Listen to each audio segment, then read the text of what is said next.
छत्तीसगढ़ में लगभग एक सदी बाद काले हिरणों की वापसी। छत्तीसगढ़ राज्य से काले हिरणों के संरक्षण की एक शानदार सफलता की कहानी सामने आई है।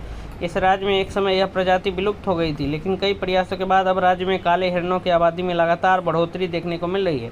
1927 में आखिरी बार आधिकारिक तौर पर देखे जाने के लगभग एक सदी बाद अब राज्य में लगभग 130 काले हिरण खुले जंगल में आज़ादी से घूम रहे हैं और लगभग 80 अन्य काले हिरणों को भी जंगल में छोड़े जाने का इंतजार है। यह पुनर्स्थापन अभियान 2018 में शुरू किया गया था और यह वन्य जीवों के संरक्षण और बहाली के प्रयासों में एक अहम मोड़ साबित हुआ है। विलुप्ति से पुनरुद्धार तक काले हिरणों की यात्रा। काला हिरण, जो कि मृगों की एक सुंदर प्रजाति है और मूल रूप से भारतीय उपमहाद्वीप का निवासी है, आवास की कमी और शिकार के दबाव के कारण छत्तीसगढ़ से विलुप्त हो गया था। इनके पुनरुद्धार की शुरुआत वर्ष 2018 में बड़नवापारा वन्य जीव अभयारण्य में हुई, जहां काले हिरणों का पहला जत्था बैच छोड़ा गया। इनमें से 50 हिरणों को दिल्ली से लाकर यहां बसाया गया, जबकि 27 हिरण बिलासपुर स्थित कानन पेंडारी चिड़ियाघर से लाए गए थे। शुरुआत में उन्हें बाड़ों में रखा गया था और जंगल में छोड़े जाने से पहले जानवरों को सावधानीपूर्वक तैयार की गई वातावरण के अनुकूल ढलने की प्रक्रिया से गुजरना पड़ा। कोविड-19 काल के दौरान लगभग 15 जानवरों की मृत्यु हो गई थी। इस झटके के बावजूद प्रभावी संरक्षण रणनीतियों के कारण उनकी आबादी में लगातार वृद्धि हुई है। आज बड़नवापारा में लगभग 130 काले हिरण खुले जंगल में 60 सुरक्षित बाड़ों में हैं। वन्य जीव संरक्षण अधिनियम के तहत वैज्ञानिक संरक्षण। काले हिरणों को फिर से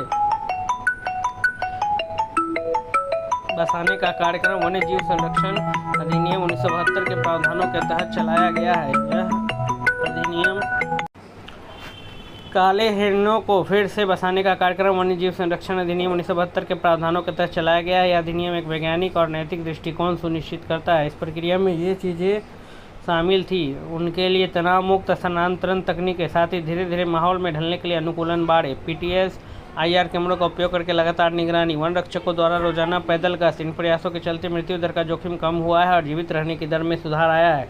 इसी वजह से यह भारत की सबसे आशाजनक वन्य जीव पुनर्स्थापन परियोजनाओं में से एक बन गई। आवास का विस्तार, गोमर्धा अभयारण्य के लिए नई योजनाएं।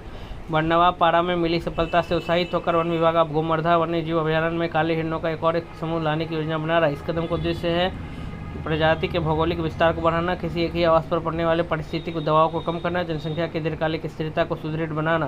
काले हिरण का संरक्षण क्यों जरूरी है? काले हिरण न सिर्फ देखने में बेहद आकर्षक जानवर होते हैं, बल्कि वे पारिस्थितिकी तंत्र में एक अहम भूमिका भी निभाते हैं। खुरदरी घास खाने वाले जानवर होने के नाते वे घास के मैदानों के पारिस्थितिकी तंत्र को स्वस्थ बनाए रखने में मदद करते हैं। उनकी मौजूदगी ऐसी घास की प्रजातियों को फैलने से रोकने में मदद करती है जिन्हें दूसरे जानवर खाना पसंद नहीं करते। साथ ही वे घास के मैदानों की उत्पादकता को बढ़ाने में भी सहायक होते हैं। इसके अलावा वे शिकारी जानवरों के लिए शिकार के विभिन्न स्रोतों से बनाए रखने में मदद करते हैं और खुले आवासों में पारिस्थितिकी